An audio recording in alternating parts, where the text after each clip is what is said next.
যে সময় তোমাদের আব্বু ওমরের জন্ম হয় নাই ওই সময় আমরা টিকটক চালানো শুরু করছি, ঠিক আছে? ইতিহাস গাইটা দেখ, অনেক কিছু দেখবি। আজকে খানকির পোলার পিছন দেবে মেরে তার আগে তার কোনো ফ্যান্স ফলোয়ার যদি আমার এই ভিডিওটা দেখে থাকো তাহলে এই জায়গা থেকে চলে যেতে পারো, না হয় আমার অডিয়েন্সরা তোমাদেরও পেছন দেবে মেরে। সঠিক বলেছেন। এখন তোমরা আমাকে প্রশ্ন করবে এ মাদারচোদাকে ধরলাম আজকে কি নিয়ে? এই মাদারচোদাকে ধরার 100টা কারণ আছে, তার মধ্যে একটা কারণ তুলে ধরি।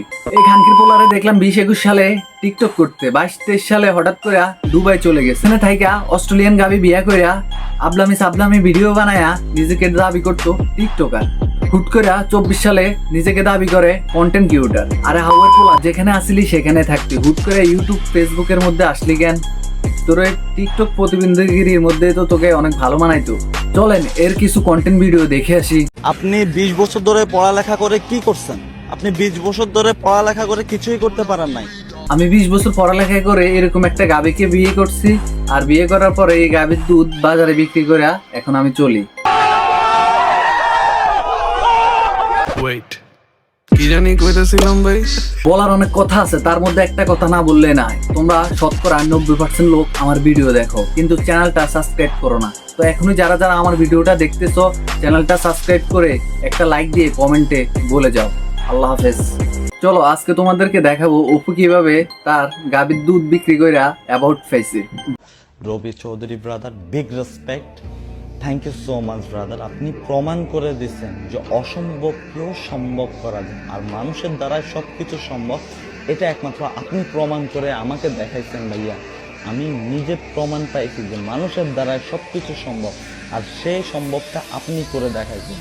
যেখানে আমি 4-5 বছর ধরে বাংলাদেশে ভিডিও করার পরে একটা অ্যাওয়ার্ড পাইনি, অ্যাওয়ার্ড তো দূরের কথা, একটা অ্যাওয়ার্ড শোতেই যাইতে পারে নাই, সেখানে আমি 2 বছর ধরে আজকে দুবাইতে থাকার ভিতরে আমি একটা অ্যাওয়ার্ড পাইছি। অ্যান্ড এখানে আমি দুবাইতে ইনফ্লুয়েন্সার হয়ে কাজ করতেছি। বাংলাদেশে 4-5 বছর কাজ করার পরে অ্যাওয়ার্ড পাই নাই, কিন্তু দুবাই শহরে 1 বছর টিকটক ভিডিও করে অ্যাওয়ার্ড পাইছে। আর হাওয়ার পোলা, আমার কথা মনোযোগ দিয়ে শোন, এই অ্যাওয়ার্ড আমরা 200-250 টাকা খরচ করলে হাজার বানাইতে পারি।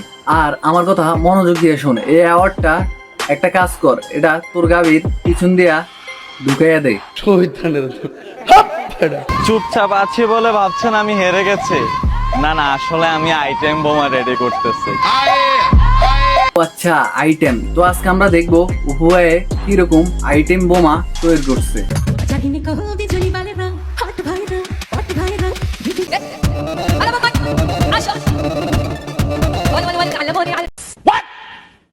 এই হলো তার আইটেম বোমা রেডি করছে।